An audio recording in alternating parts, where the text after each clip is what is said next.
Hello everyone. ಇವತ್ತು ನಾನು ನಿಮ್ಗೆ ಒಂದು ಈಸಿ ಆಗಿರುವಂತ ಬ್ರೇಕ್‌ಫಾಸ್ಟ್ ರೆಸಿಪಿ ಆಲೂ ಪರಾಠ ಮಾಡೋದನ್ನ ಹೇಳ್ಕೊಡ್ತೀನಿ. ಕಡಿಮೆ ಸ್ಟೆಪ್ಸ್ ಅಲ್ಲಿ ರೆಡಿ ಆಗುವಂತ ಈ ತಿಂಡಿ ಮಾಡೋದಕ್ಕೂ ಈಸಿ ಅಂಡ್ ತಿನ್ನೋದಕ್ಕೂ ತುಂಬಾ ಟೇಸ್ಟಿಯಾಗಿರುತ್ತೆ. ತುಂಬಾ ಜನ ಆಲೂಗೆಡ್ಡೆ ಮಸಾಲೆನ ಸ್ಟಫ್ ಮಾಡಿ ಪರಾಠ ಅರಿಯೋದು ತುಂಬಾ ಕಷ್ಟ ಆಗುತ್ತೆ ಅಂತ ಮನೇಲಿ ಮಾಡೋದಕ್ಕೆ ಇಷ್ಟಪಡಲ್ಲ. ಆದ್ರೆ ನಾನ್ ಕೊಡುವಂತ ಸಿಂಪಲ್ ಟಿಪ್ಸ್‌ನ ನೀವು ಫಾಲೋ ಮಾಡಿದ್ರೆ ಇದನ್ನ ತುಂಬಾ ಈಸಿಯಾಗಿ ಮಾಡಬಹುದು. ನಾನಿಲ್ಲಿ ಎಲ್ಲಾ ಇಂಗ್ರೀಡಿಯೆಂಟ್ಸು ನಿಮ್ಗೆ 5ರಿಂದ 6 ಮೀಡಿಯಂ ಸೈಜ್ ಪರಾಠ ಆಗುವಂತ ಮೆಜರ್‌ಮೆಂಟ್ಸ್ ಅಲ್ಲಿ ತೋರಿಸ್ಕೊಡ್ತೀನಿ. ಆಲೂಗೆಡ್ಡೆ ಮಸಾಲ ರೆಡಿ ಮಾಡ್ಕೊಳ್ಳೋದಕ್ಕೆ ನಮ್ಗೆ 1 ಮೀಡಿಯಂ ಸೈಜ್ ಈರುಳ್ಳಿ ಬೇಕಾಗುತ್ತೆ, 4ರಿಂದ 5 ಮೆಣಸಿನಕಾಯಿ ಬೇಕಾಗುತ್ತೆ, ಸ್ವಲ್ಪ ಬೆಳ್ಳುಳ್ಳಿ ಬೇಕಾಗುತ್ತೆ. ಹಾಗೆ ಡ್ರೈ ಮಸಾಲದಲ್ಲಿ ನಮ್ಗೆ ಜೀರಿಗೆ, ಖಾರದ ಪುಡಿ ಹಾಗೆ ಅರಿಶಿಣದ ಪುಡಿ ಬೇಕಾಗುತ್ತೆ. ಮೊದ್ಲಿಗೆ ನಾನಿಲ್ಲಿ 4 ಮೀಡಿಯಂ ಸೈಜ್ ಆಲೂಗೆಡ್ಡೆನ ನೀಟಾಗಿ ವಾಶ್ ಮಾಡ್ಕೊಂಡು ಪ್ರೆಷರ್ ಕುಕ್ಕರ್ ಅಲ್ಲಿ ಬೇಯಿಸಕ್ ಇಡ್ತಿದೀನಿ. ಬೇಯಿಸೋವಾಗ್ಲೇನೆ ಸ್ವಲ್ಪ ಉಪ್ಪು ಹಾಕಿದ್ರೆ ಆಲೂಗೆಡ್ಡೆಲಿ ಉಪ್ಪಿನ ಅಂಶ ಇರುತ್ತೆ, ಹಾಗೆ ಚೆನ್ನಾಗಿ ಕುಕ್ ಆಗುತ್ತೆ. ಆಲೂಗೆಡ್ಡೆನ 2ರಿಂದ 3 ವಿಷಲ್ ಕೂಗ್ಸಿದ್ರೆ ಸಾಕು. ತುಂಬಾ ಸಾಫ್ಟ್ ಆಗಿ ಬೇಯಿಸಿದ್ರೆ ಅದ್ರಲ್ಲಿ ನೀರಿನ ಅಂಶ ಉಳ್ಕೊಂಡು ನಮ್ಗೆ ಅರಿಯೋದಕ್ಕೆ ಕಷ್ಟ ಆಗುತ್ತೆ. ಈಗ ಒಗ್ಗರಣೆ ರೆಡಿ ಮಾಡ್ಕೊಳ್ಳೋದಕ್ಕೆ ನಾನಿಲ್ಲಿ ಮೀಡಿಯಂ ಸೈಜ್ ಈರುಳ್ಳಿನ ತುಂಬಾ ಸಣ್ಣದಾಗಿ ಹೆಚ್ಕೋತಿದ್ದೀನಿ. ಸಣ್ಣದಾಗಿ ಹೆಚ್ಕೊಳ್ಳೋದ್ರಿಂದ ಆಲೂಗೆಡ್ಡೆಗೆ ಇದು ಚೆನ್ನಾಗಿ ಬೆರೆಯುತ್ತೆ, ಹಾಗೆ ನಮ್ಗೆ ಅರಿಯೋವಾಗ ಕಷ್ಟ ಆಗೋದಿಲ್ಲ.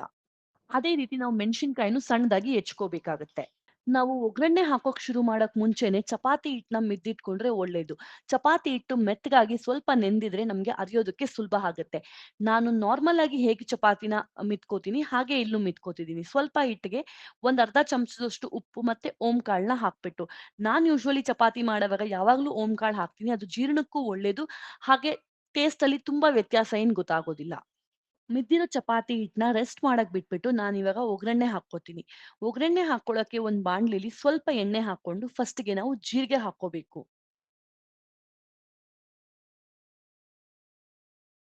ಜೀರಿಗೆ ಎಣ್ಣೆಲಿ ಸ್ವಲ್ಪ ಕಾದಾದ್ಮೇಲೆ ನಾವು ಅದಕ್ಕೆ ಜಜ್ಜಿರೋ ಅಂತ ಬೆಳ್ಳುಳ್ಳಿ ಹಾಕ್ಬಿಟ್ಟು, ಹೆಚ್ಚಿರೋ ಅಂತ ಮೆಣಸಿನಕಾಯಿ ಮತ್ತೆ ಈರುಳ್ಳಿನ ಹಾಕ್ಕೋಬೇಕು. ಈರುಳ್ಳಿ ಗೋಲ್ಡನ್ ಬ್ರೌನ್ ಆಗೋ ತನಕ ನಾವದನ್ನ ಹುರ್ಕೋಬೇಕು. ನಿಮ್ಗೆ ಈರುಳ್ಳಿ ಹಸಿ ತಿನ್ನೋದಕ್ಕೆ ಪ್ರಾಬ್ಲಮ್ ಆಗಲ್ಲ ಅಂದ್ರೆ ಈ ಎಲ್ಲಾ ಐಟಮ್ಸ್‌ನ ನಾವು ಡೈರೆಕ್ಟ್ ಆಗಿ ಆಲೂಗೆಡ್ಡೆಗೆ ಬೇಯಿಸ್ದೇನು ಹಾಕ್ಬಹುದು. ಈರುಳ್ಳಿ ಸ್ವಲ್ಪ ಹಸಿ ಸ್ಮೆಲ್ ಬರುತ್ತೆ. ಹಾಗಾಗಿ ನಾನದನ್ನ ಹಾಕೋದಿಲ್ಲ. ನಿಮ್ಗೆ ಹಂಗೆ ಹಾಕ್ಬೇಕು, ಈರುಳ್ಳಿ ಕ್ರಂಚಿ ಆಗಿರೋದು ಇಷ್ಟ ಆಗುತ್ತೆ ಅಂದ್ರೆ ನೀವು ಹಾಗೇನೂ ಹಾಕೊಂಡು ಮಸಾಲೆ ರೆಡಿ ಮಾಡ್ಕೋಬಹುದು.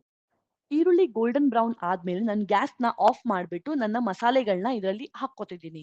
ಅರ್ಶಿನದ ಪುಡಿ, ಉಪ್ಪು ಮತ್ತೆ ಖಾರದ ಪುಡಿನ ಗ್ಯಾಸ್‌ನ ಆಫ್ ಮಾಡಾದ್ಮೇಲೆ ಹಾಕಿ ಫಸ್ಟೇ ಹಾಕ್ಕೊಂಡ್ರೆ ಮಸಾಲೆ ಸ್ವಲ್ಪ ಸೀದಂಗ್ ಸ್ಮೆಲ್ ಬರುತ್ತೆ. ಹಾಗೆ ಉಪ್ಪು ನೀರ್ ಕೂಡ ಬಿಟ್ಕೊಳ್ಳೋ ಚಾನ್ಸಸ್ ಇರುತ್ತೆ.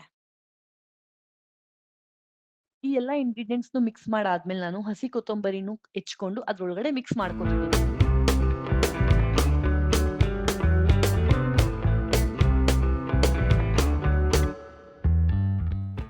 ಈಗ ಆಲೂಗೆಡ್ಡೆನ ತೆಕ್ಕೊಂಡು ಅದ್ರ ಸಿಪ್ಪೆನ ಬಿಡಿಸ್ಕೋಬೇಕು. ಆಲೂಗೆಡ್ಡೆ ಸಿಪ್ಪೆ ನೀಟಾಗಿ ಬಿಡಿಸ್ಕೊಂಡ್ರೆ ಆಲೂಗೆಡ್ಡೆ ಪ್ರಾಪರ್ ಆಗಿ ಎಲ್ಲಾ ಕಡೆಯಿಂದನೂ ಕುಕ್ ಆಗಿದೆ ಅಂತ ಅರ್ಥ. ಸಿಪ್ಪೆ ಬಿಡಿಸಿರೋ ಅಂತ ಆಲೂಗೆಡ್ಡೆನ ಇವಾಗ ನಾವು ಒಗ್ಗರಣೆ ಮಾಡಿರೋಂಥ ಮಸಾಲೆಗೆ ಮಿಕ್ಸ್ ಮಾಡ್ಕೋಬೇಕು. ಮಿಕ್ಸ್ ಮಾಡುವಾಗ ಏನಾದ್ರೂ ಗಂಟಿದ್ರೆ ಅದನ್ನ ಚೆನ್ನಾಗಿ ಮ್ಯಾಶ್ ಮಾಡ್ಕೋಬೇಕು. ಪರಾಠಗೆ ಅಂತ ಮಾಡ್ಕೊಂಡಿರುವಂತ ಫಿಲ್ಲಿಂಗ್‌ನ ನಾವು ಕಂಪ್ಲೀಟ್ ಆಗಿ ಕೂಲ್ ಡೌನ್ ಮಾಡಾದ್ಮೇಲೆ ಯೂಸ್ ಮಾಡಿದ್ರೆ ಪರಾಠ ಫಿಲ್ಲಿಂಗ್ ಹಾಕ್ದಾಗ ಪರಾಠ ಹರ್ಕೊಳ್ಳೋದಿಲ್ಲ. ನಮ್ಗೆ ನೀಟಾಗಿ ಅರಿಯೋದಕ್ಕೆ ಈಸಿ ಆಗುತ್ತೆ. ಪರಾಠಗೆ ಅಂತ ರೆಡಿ ಮಾಡ್ಕೊಂಡಿರುವಂತ ಫಿಲ್ಲಿಂಗ್‌ನ ನಾನಿವಾಗ ಉಂಡೆ ಮಾಡ್ಕೋತಿದ್ದೀನಿ. ಫಿಲ್ಲಿಂಗ್ ಮಾಡುವಾಗ ನನಗೆ ಈಸಿ ಆಗುತ್ತೆ.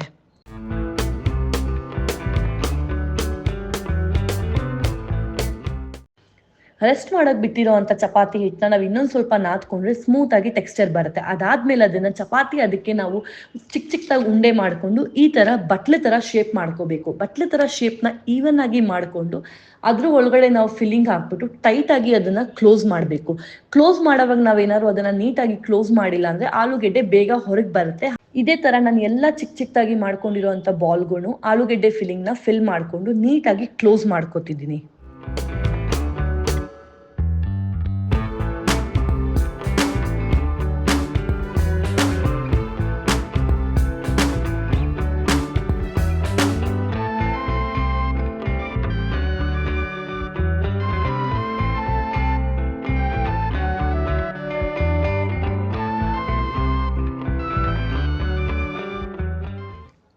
ನಾವು ಪರಾಠನ ರತೋಡಿಲಿ ಅರಿಯೋದಕ್ಕೆ ಮುಂಚೆ ಸ್ವಲ್ಪ ಒಣ ಹಿಟ್ಟು ಹಾಕೊಂಡು ಕೈಯಲ್ಲೇ ತಟ್ಕೋಬೇಕು. ಈ ತರ ತಟ್ಕೊಳ್ಳೋದ್ರಿಂದ ಒಳಗಡೆ ಆಲೂಗೆಡ್ಡೆ ಸ್ಪ್ರೆಡ್ ಆಗುತ್ತೆ. ಮತ್ತೆ ನಾವು ರತೋಡಿಲಿ ಅರ್ದಾಗ ಜಾಸ್ತಿ ಪ್ರೆಷರ್ ಬೀಳದೆ ಅದು ಈವನ್ ಆಗಿ ಸ್ಪ್ರೆಡ್ ಆಗುತ್ತೆ. ನಾವು ಚಪಾತಿ ಅರಿಯೋದಕ್ಕಿಂತ ಸ್ವಲ್ಪ ಕಡಿಮೆ ಪ್ರೆಷರ್ ಇದನ್ನ ಅರೆದ್ರೆ ಆಲೂಗೆಡ್ಡೆ ಒಳಗಡೆ ನೀಟಾಗಿ ಸ್ಪ್ರೆಡ್ ಆಗುತ್ತೆ. ನಾವು ಜಾಸ್ತಿ ಪ್ರೆಷರ್ ಹಾಕ್ಬಿಟ್ರೆ ಆಲೂಗೆಡ್ಡೆ ಒಂದ್ ಕಡೆ ಹೋಗ್ಬಿಟ್ಟು ಪರಾಠಗಳು ಅರ್ಕೊಂಡ್ಬಿಡ್ತವೆ.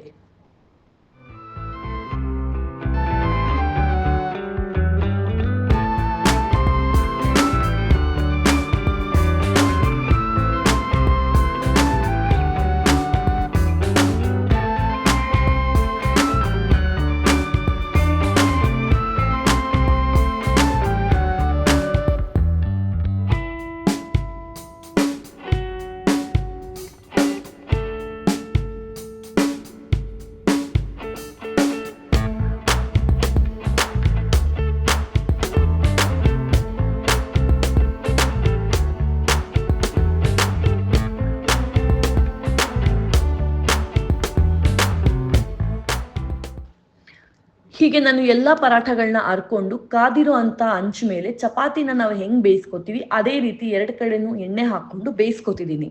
ನಾನು ನಿಮ್ಗೆ ಮೊದಲೇ ಹೇಳ್ದಂಗೆ ನಾನು ಎಲ್ಲಾ ತರದ ಅಡುಗೆಗೂನು ಕೊಬ್ಬರಿ ಎಣ್ಣೆನೇ ಬಳಸೋದು. ನಾವು ಕಂಪ್ಲೀಟ್ಲಿ 100% ಕೊಬ್ಬರಿ ಎಣ್ಣೆಗೆ ಶಿಫ್ಟ್ ಆಗಿದ್ದೀವಿ. ನಾವು ಯಾವುದೇ ಅಡುಗೆ ಮಾಡಬೇಕು ಅಂದ್ರೆ ಬೇರೆ ಯಾವ ಎಣ್ಣೆನೂ ಬಳಸೋದಿಲ್ಲ. ಕೊಬ್ಬರಿ ಎಣ್ಣೆ ಬಳಸೋದ್ರಿಂದ ಅದು ಹೆಲ್ತ್‌ಗೆ ತುಂಬಾನೇ ಒಳ್ಳೇದು. ರಿಫೈನ್ಡ್ ಆಯಿಲ್ ಅಲ್ಲಿ ಈಗಿನ ಕಾಲದಲ್ಲಿ ತುಂಬಾನೇ ಕೆಮಿಕಲ್ಸ್ ಹಾಕೋದ್ರಿಂದ ನಮ್ಮ ಫ್ಯಾಮಿಲಿ ಕಂಪ್ಲೀಟ್ಲಿ ಕೊಬ್ಬರಿ ಎಣ್ಣೆಗೆ ಶಿಫ್ಟ್ ಆಗ್ಬಿಟ್ಟಿದೆ. ನೀವು ಯಾವುದೇ ತರದ ಬ್ರೇಕ್‌ಫಾಸ್ಟ್, ಲಂಚ್ ಅಥವಾ ಸ್ನಾಕ್ಸ್ ಕೊಬ್ಬರಿ ಎಣ್ಣೆಲಿ ಮಾಡಿದ್ರು ನಿಮ್ಗೆ ಏನು ಸ್ಮೆಲ್ ಬರೋದಿಲ್ಲ. ಅಡ್ಜಸ್ಟ್ ಆಗೋದಕ್ಕೂ ಕಷ್ಟ ಆಗಲ್ಲ. ಅಟ್ ಲೀಸ್ಟ್ 1 ಮಂತ್ ಟ್ರೈ ಮಾಡಿ ನೋಡಿ. ನಿಮ್ಮ ಹೆಲ್ತ್‌ಗೆ ಇದು ತುಂಬಾನೇ ಒಳ್ಳೇದು. ಈಗ ನಾನು ಎಲ್ಲಾ ಪರಾಠಗಳನ್ನ ಬೇಯಿಸಾಗಿದೆ. ಇದನ್ನ ಸರ್ವ್ ಮಾಡೋದಕ್ಕೆ ನೀವು ಉಪ್ಪಿನಕಾಯಿ, ಬಟರ್ ಅಥವಾ ಮೊಸರಲ್ಲೂ ಸರ್ವ್ ಮಾಡ್ಬೋದು. ನಾನು ಮೊಸರಿಗೆ ಸ್ವಲ್ಪ ಉಪ್ಪು ಮತ್ತೆ ಪೆಪ್ಪರ್ ಪೌಡರ್ ಹಾಕೊಂಡು ಸರ್ವ್ ಮಾಡ್ತಿದ್ದೀನಿ. ಇದು ಬಿಸಿ ಬಿಸಿಯಾಗಿ ತಿನ್ನೋದಕ್ಕೆ ತುಂಬಾ ಚೆನ್ನಾಗಿರುತ್ತೆ. ನೀವು ಮಕ್ಕಳಿಗೆ ಇದನ್ನ ಸ್ಕೂಲ್ ಬಾಕ್ಸ್‌ಗೆ ಹಾಕೊಳ್ಬೋದು. ಅವ್ರು ತುಂಬಾ ಎಂಜಾಯ್ ಮಾಡ್ಕೊಂಡು ಲಂಚ್ ಮಾಡ್ತಾರೆ. ನಾನು ಶೇರ್ ಮಾಡಿರುವಂತ ಈ ರೆಸಿಪಿ ನಿಮಗೆ ಇಷ್ಟ ಆಗಿದ್ರೆ ನನ್ನ ವಿಡಿಯೋನ ಲೈಕ್ ಮಾಡಿ, ಹಾಗೆ ನನ್ನ ಚಾನೆಲ್‌ನ ಸಬ್ಸ್ಕ್ರೈಬ್ ಮಾಡಿ. ನಾನು ನಿಮಗೆ ಡಿಫರೆಂಟ್ ವೆರೈಟೀಸ್ ಆಫ್ ಪರಾಠನ ಮುಂದೆ ಬರೋ ವಿಡಿಯೋಗಳಲ್ಲಿ ತೋರಿಸ್ಕೊಡ್ತೀನಿ.